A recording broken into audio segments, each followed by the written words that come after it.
Sa pagpapatuloy ng ating Police News Network, arestado ang isang drug suspect matapos magsagawa ng operasyon ang pambansang pulisya sa Coronadal City. Magbabalita dyan si Patrolwoman Brilingin Cabonilas. Anyos na magsasaka na aresto ng mga otoridad matapos mahuli sa isinagawang bypass operation kaugnay sa iligal na droga sa Barangay San Jose, Coronadal City, nito lamang ika-Oktubre 3, 2025. Kinilala ang suspect na si alias Ray, may asawa at residente ng Barangay Zone 1, Coronadal City. Na-recover sa pag-iingat ng suspect ang dalawang heat-sealed transparent plastic sachet na hinihinalang shabu na tinatayang may bigat na 25 grams. Na nagkakahalaga ng 170,000. Naaresto ang suspect sa pinagsanib puwersa ng Coronadal City Police Station, Provincial Drug Enforcement Unit 12, katuwang ang 1st South Cotabato Provincial Mobile Force Company at South Cotabato Provincial Intelligence Unit 12. Sa ngayon, nasa kustodiya na ng Coronadal City Police Station ang suspect at mahaharap sa kasong paglabag sa RA 9165 o Comprehensive Dangerous Drugs Act of 2002. Patuloy ang ating kapulisan sa pagpapaigting ng kampanya kontra iligal na droga sa bansa tungo sa bagong Pilipinas. Mula dito sa Police Regional Office 12, ako po inyong PNN Correspondent, Patrolwoman Brilingin Cabonilas, alagad ng batas, tagataguyod ng balitang pulis. Maraming salamat, Patrolwoman Cabonilas. Mahigit 100,000 na halaga ng iligal na troso ang nakumpiska sa isinagawang operasyon ng Police Regional Office 13. Police Staff Sergeant Iris Joy Laureto sa report.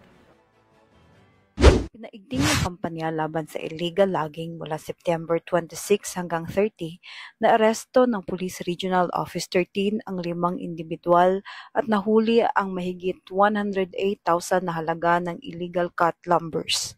Ayon kay Police Brigadier General Marshal Mariano P. Maestrado IV, Regional Director ng Police Regional Office 13, kabuuang 3,648.24 board feet ng sari-saring cut lumbers ang nasabat ng mga tauhan ng PNP sa magkahiwalay na operasyon. Sa lalawigan ng Surigao, nahuli ang 2,421.59 board feet cut lumbers na nagkakahalagang 55,504.45 at naaresto ang 4 na lumabag. Sa Agusan, nasabat ang 500 board feet ng troso na may halagang 21,700 pesos mula sa isang suspect, habang sa Dinagat Islands, 308 board feet na nagkakahalagang 18,480 ang nakumpiska mula sa isa pa. Samantala, sa isang hiwalay na operasyon ng 1304th Maneuver Company ng Regional Mobile Force Battalion 13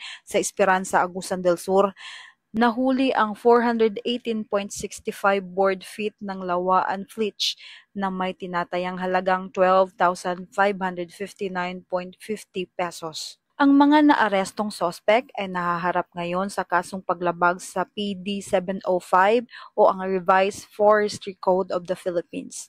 Mula dito sa Police Regional Office 13, ako ang inyong PNN News Correspondent, Police Staff Sergeant Iris Joy Laureto, alagad ng batas, tagataguyod ng balitang pulis. Maraming salamat, Police Staff Sergeant Laureto. Patay ang isang SK chairman at kanyang kapatid habang sugatan naman ang rumisponding pulis sa pamamaril sa Cotabato City. Patrolwoman Angela Bandarlipe, ibalita mo. Nasawi ang dalawang magkapatid habang sugatan naman ng isang pulis matapos ang pananambang sa Barangay Poblacion 5, Cotabato City nito lamang ika-4 na Oktubre taong kasalukuyan. Kinilala ni Police Colonel Jeben Imbungkayaw, City Director ng Cotabato City, ang magkapatid na nasawi na sina PNN Correspondent, Patrolwoman Angela Bandarlipe, alagad ng batas, tagataguyod ng balitang pulis. Maraming salamat, Patrolwoman Bandarlipe. At mga ka-PNN, 80 days na lang, Pasko na.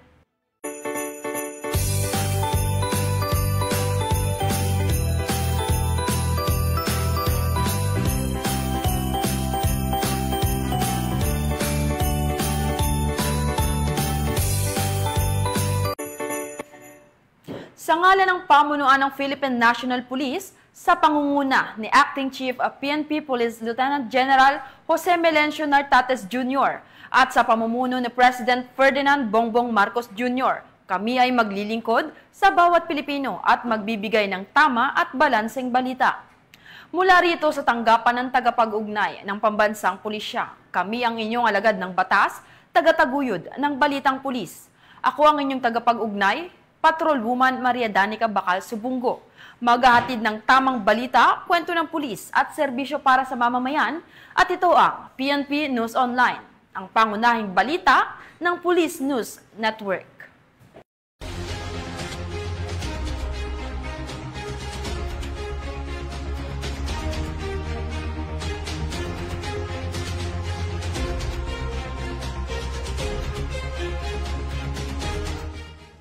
Police News Network, alagad ng batas, tagapagtaguyod ng balitang pulis.